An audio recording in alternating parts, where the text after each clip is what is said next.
Nope. Got this cool aftermarket stereo. Oh, he's got the stereo. Hey, AC kind of works. What do they say? It ain't the age, it's the miles, but sometimes it's both. Sometimes it's both. She run a little rough. I feel like the whole thing vibrates. What's going on, guys, and welcome back. Today we got ourselves into a little bit of a project here. Mike got himself a new truck, and I was supposed to be here a little earlier. He beat me to it, so he's already tearing into it. It's like a kid on Christmas with a new toy. All right, but before we get too far into this, I figure we ought to know, Mike, why did you get this, and what was the story when you bought it? And yeah, just tell us a little about it.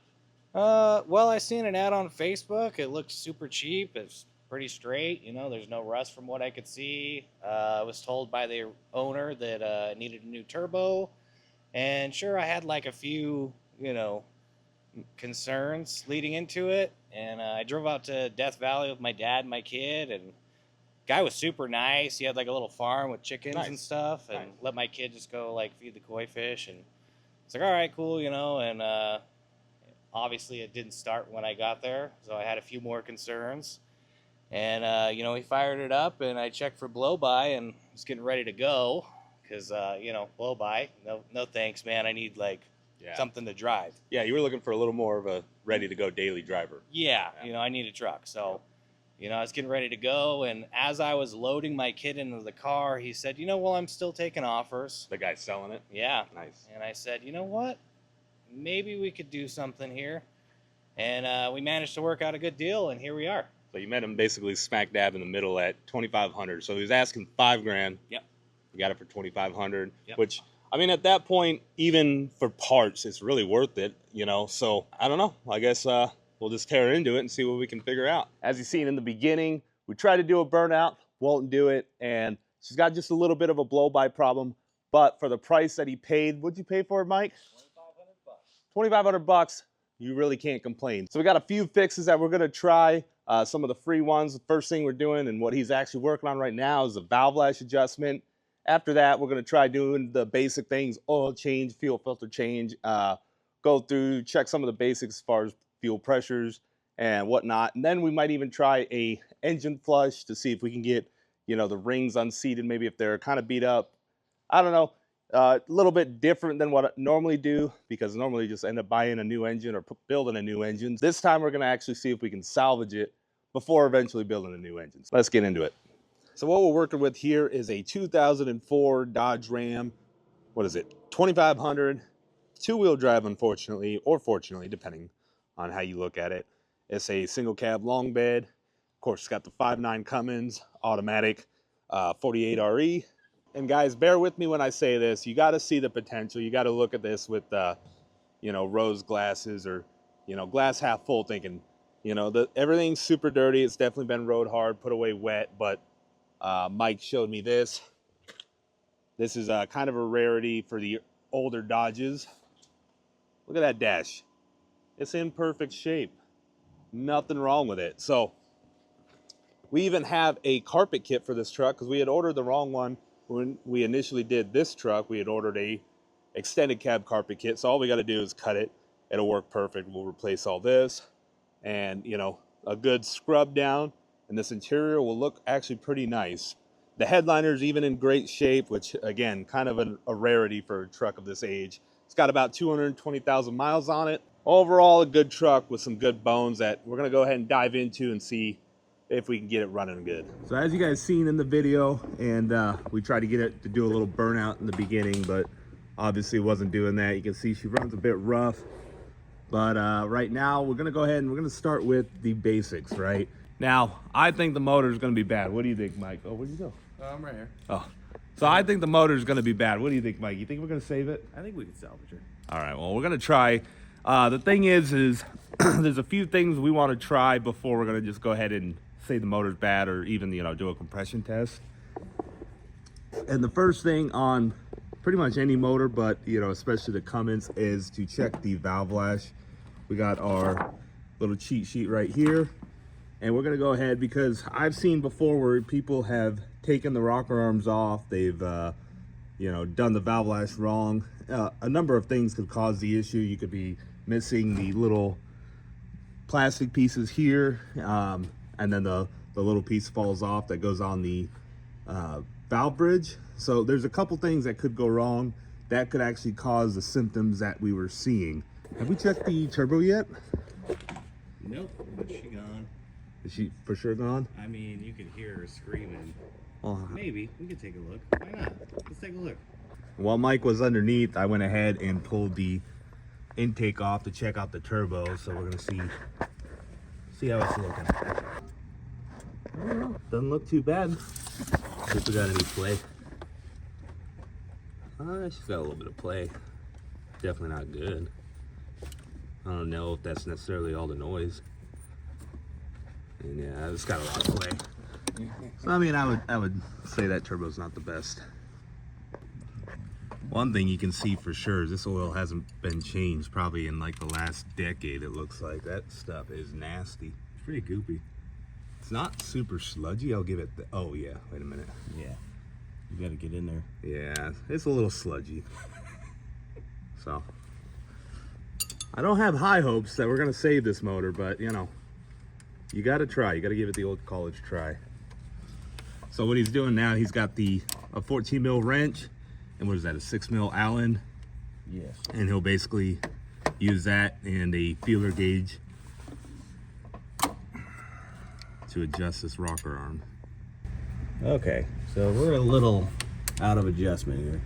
You can see he's got the feeler gauge in, and we're able to move the rocker arm just a little bit. So now what he's gonna do is tighten it down to where he can move this just a little bit in and out, but where the rocker arm isn't rocking on it, and that's pretty much at spec.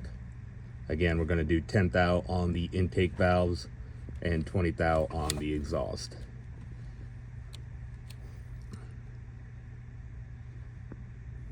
So once again, he's just kind of going through. We got this sheet here, which I'll actually leave a link down below. I got it off of I want to say Industrial's website, but wherever I got it from, I'll get it to you guys. I have these laminated in the shop, so quick and dirty way to just go through and know which ones you got to do. So really, again, you spin the engine over to TDC, and again, you'll be either on TDC intake or TDC exhaust. So you see here, when you're at TDC exhaust, you adjust both intake and exhaust on number 6, and then 4 on exhaust, 2 on exhaust.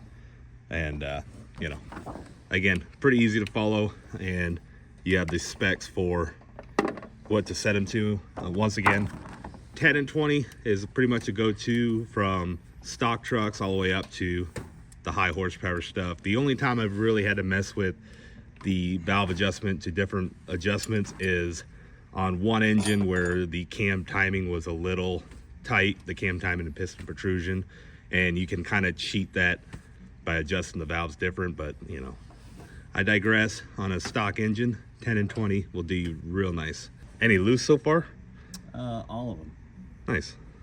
Now again, this isn't going to be the end all be all. Most likely this engine does sound like it has a misfire, but the cost on doing this is how much, Mike? Free. If you do it yourself, if you bring it to us, obviously we got to charge us. But I've had a couple engines that came in misfiring, running rough, and again, somebody's taken the rocker arms off or something's broken, and we've actually been able to just do a valve lash adjustment and make the engine run a lot better. So anytime we got a Cummins that has a misfire or, you know, any sort of like rough mechanical running, always try doing the valve lash, because you never know, might fix it. Yeah, we'll see. Yeah, that turbo's just got a little bit of play. Luckily, we got a pile of stock turbos laying around. So, got the valve lash all done. Do you find anything with the anything really stick out? Nothing stuck out. It was just really loose. So Okay. Probably never had an adjustment. And this truck has how many miles? 226,000. Okay, not terrible. Well, we got the valve covers in the wash right now. We got some new valve cover gaskets we'll go ahead and get it all buttoned back up. And I'd say we just fire it up before even doing anything else. See why not? What happens. All right, so he's pretty much got the valve cover all wrapped up, and we got new seals on it, everything like that. You see, we got everything torqued, and the one thing I will say, and I've seen it before, is with the injector tops, you want to be careful with the little, come on, focus up, with the screws, the nuts that go on here for the electrical side of the injector. Do not use like an electric ratchet on there. Don't do anything. Don't go crazy. It's like, I want to say it's something in the neighborhood of like 30 inch-pounds, something very light that you need. And because if you do break that, you have to send the injector out. You can't just replace the solenoid yourself. So, all right, moment of truth, Mike. What are you thinking? I don't know. All right, fire up. Let's see. Fire.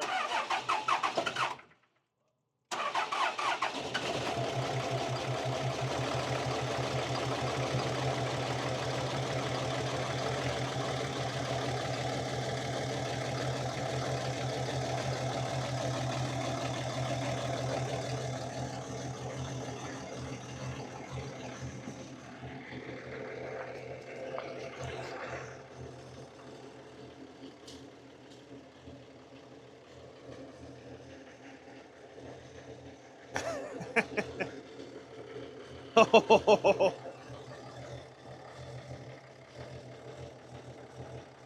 right, go ahead and cut her off.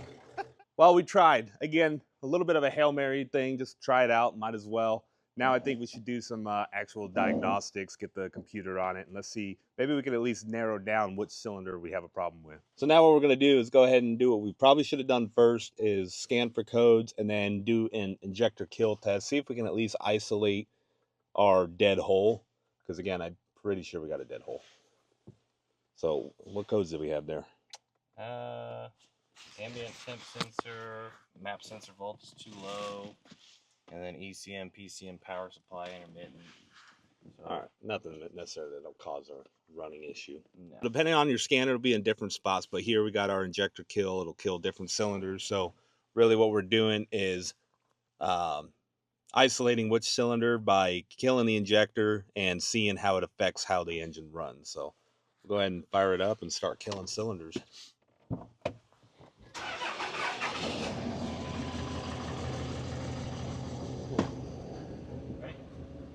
Yeah, go for it. Injector 1, cylinder 1. So, cylinder 1, kind of hard to tell on the video, but we just killed cylinder 1, and it did definitely change how it runs. It's running even rougher than it is, if you can believe it. So we got injector 2, cylinder 5. That one's good so far. Makes it run more rough. So that tells us that at least that cylinder's contributing. See how it's smoothed out. Again, going to be kind of hard to show you guys on video, but just take my word for it. Yeah. So that was injector 3, cylinder 3. Changed how it ran. Didn't really feel a difference on that, did you? No. So that was what? Injector 4, cylinder 4. Here, I'm going to go outside and you do it one more time while I'm out there. Ugh. Try to get you guys a better view of this.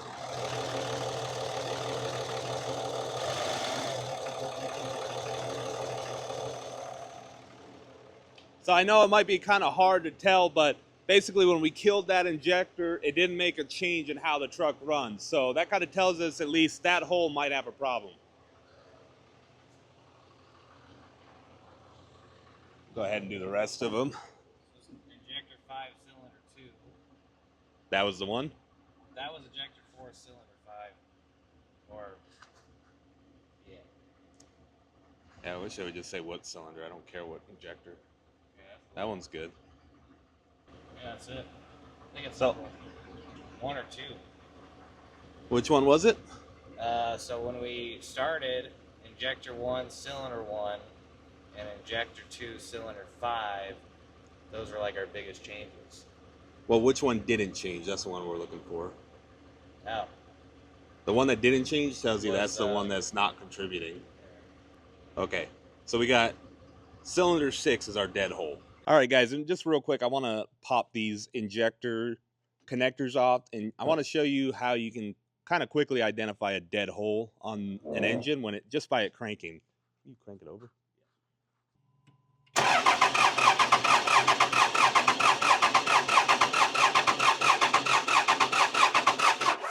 So if you heard the way it kind of cranked, instead of being like a solid just cranking sound, it kind of had a crank crank hip and then like a skip kind of deal. So that right there, I mean, just when we started cranking it up before, that's when I kind of knew we had a dead hole. But again, tried out the valve lash adjustment, because you know, if you're not getting intake or you're not getting exhaust, if there's a problem on either one of those, you can definitely have a problem with compression, because at the end of the day, you won't build compression if you're not getting the air in or you're not getting the air out. All right, so Mike and I were just kind of debating on what we should do with this truck, because realistically, I mean, it probably needs a motor, at least needs a head. But Mike, I mean, we have the shop. Mike wants to learn how to build an engine. You think you're just going to go straight for an engine? You can always go for an engine and just be safe. Then I have a strong running engine that's reliable. I know there's nothing wrong with it, but I could throw a head on it, some injectors. So what we could do here to figure out, give them a better idea, is we could actually do a compression test and a leak down test, and that'll kind of tell us, okay, do we have a bottom end issue, or do we have a top end issue, or even both? So we can go that route as well, a little more diagnostic. All right, drop your comments down below on what do you think for compression. What do you think, Mike? 300. 300? Yeah. All right, so we got the tool hooked up, the little chingadera in there, and then you obviously have to put your rocker arms back on, set the lash again, that way you can actually get intake and exhaust. We're gonna go ahead and hook up the battery jump box so we have a good charged battery, get the most oomph from the starter. All right, go ahead and crank her over. Of course, to get it cranked over without firing, we got all the injectors disconnected. You could also just put a little starter button on the starter, but yeah, go ahead and crank her over.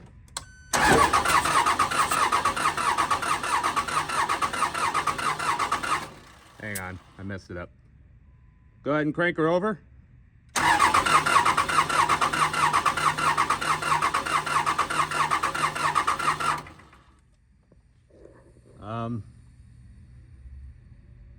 We got 25 PSI.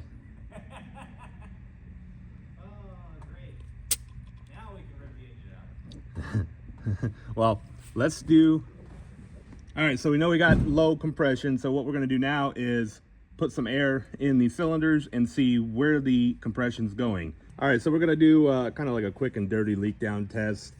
We just pulled the rocker arms off of number 6, that way both valves are closed, and then just took our little adapter from our compression tester and just hooked up a little air fitting, and we're just going to connect that to shop air, stick it on there, and that'll basically tell us where our compression's going, right? So either it's going out an exhaust valve, so we'll hear it out the exhaust, it's going through the intake, so we'll hear it through the intake, or it's going straight through the piston slash ring slash cylinder, and we'll hear it through the crankcase. Could even be a combination of all of it. I've seen it happen before. All right, let's do it.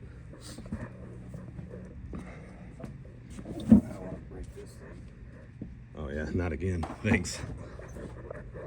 That's a fresh gauge right there. Yeah, right.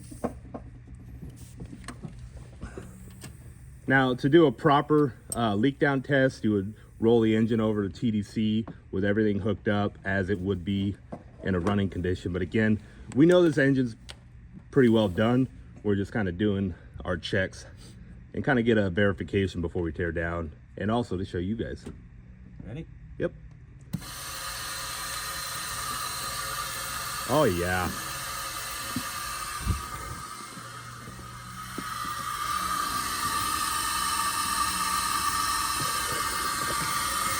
So I don't know if you guys can hear or even see, there's a little bit of smoke coming up from the crankcase. We're gonna go check the exhaust. It's quiet back here, so we know our exhaust valves are sealed up. We can check through the intake. We don't have any air coming through the turbo, which will be through the intake. So we know our intake valve's sealed up. It's all coming from the crankcase. So that tells us what, Mike? All the engine. Yep. So we either have a hole in the piston, we have a bad ring, bad rings, any number of things. So what we could do in this scenario is pop the head off and get a good look. But at the end of the day, we kind of expected this, so we're probably just going to go ahead and rip the engine right out. All right, so it's been a few days, and Mike made the decision. He's going to go ahead and rip the engine out. You can see he's already got the front stack pretty much all torn out. That's the easiest way for us, at least, to pull the engines. You basically start at the front and work your way back, pull the bumper, the AC condenser, drain the AC. You get the intercooler, the radiator, pull all that out, radiator fan, and then you're pretty much to where he is at now. Right now he's working underneath because we're gonna go ahead and pull this transmission as well, because at the end of the day it's a Dodge, and even if it doesn't need work, with the plans that he has for this engine, this transmission is not gonna be long for the world. So really it's kind of a 2-for-1. We'll go ahead and get the trans out. That'll get all the bell housing bolts, torque converter bolts out, and then all we really have to do is pull the motor mounts and yank the engine out.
So working on the torque converter bolts, some of them are fighting you a little bit, huh? All of them. All of them. Yeah. So right now he's using a little bit of the MAP gas torch. Can't really see, but yeah, a little bit of a fighter, but trucking along. We'll get the torque converter bolts out and the bell housing bolts for the transmission around. We'll get the transmission out and then pretty much motor mount bolts. You can see you got 2, 1, 2, and we'll pretty much be able to pull this engine right on out.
After a little fighting again with those torque converter bolts, we got the transmission out and everything's a little crusty. You can see all that oil on the cross members.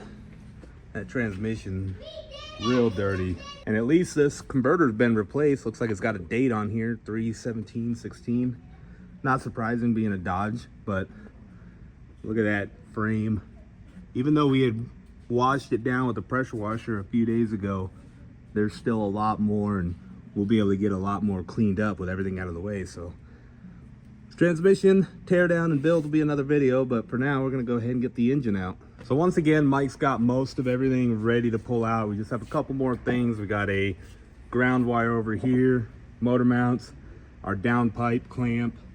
We already got the last 2 injectors out and the rocker arm. So if you're ever pulling an engine with the cab down on a Cummins, at least the 3rd gen, 4th gens, you're gonna want to pull out the last 2 rocker arms and the injectors, so you have enough room basically between here and the cowl to get it up high enough so you can clear the cross member with the oil pan. Last couple things, we got the power steering pump. You just take out, there's the 13 mils right here, take it out, fold it over, a couple of wire harnesses, maybe some hoses that we missed, but otherwise pretty much ready to pull out. We'll get our fire punk engine hoist thingy-majigger on here. I will get it up on the engine hoist and get it yanked out.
Well, we suffered a little casualty. You can see Mike's head.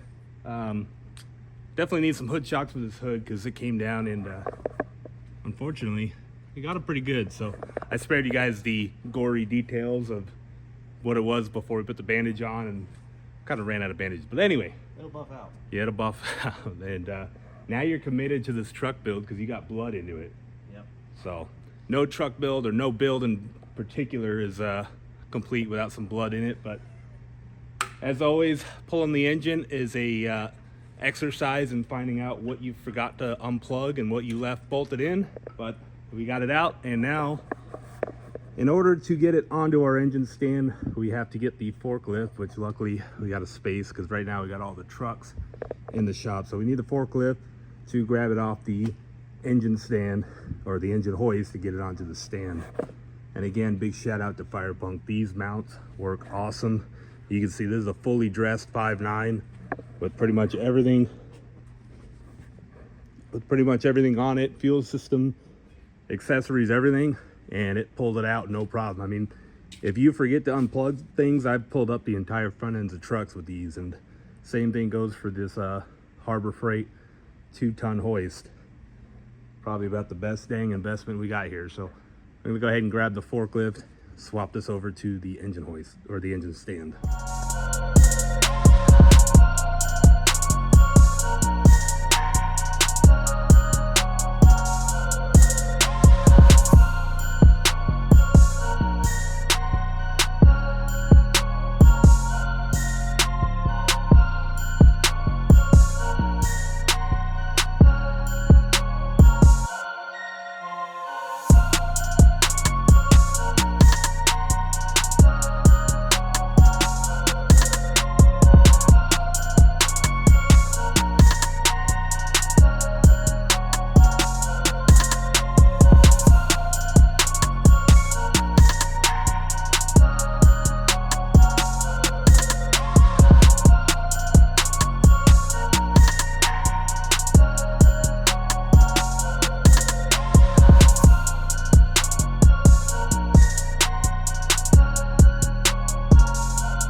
All right, guys, with the exception of completely doming my boy Mike with the hood of his truck, I think we had a pretty good day. We got his engine out, his transmission out, and overall, we're making some good progress. You can see his engine bay. Now we'll be able to really clean it up. We got a lot going on. We're gonna go ahead and do a wire tuck just like we did on Justin's truck you guys seen in the last videos. And again, just overall, got a lot of work to do here. We got the power steering rack, probably do an AC kit.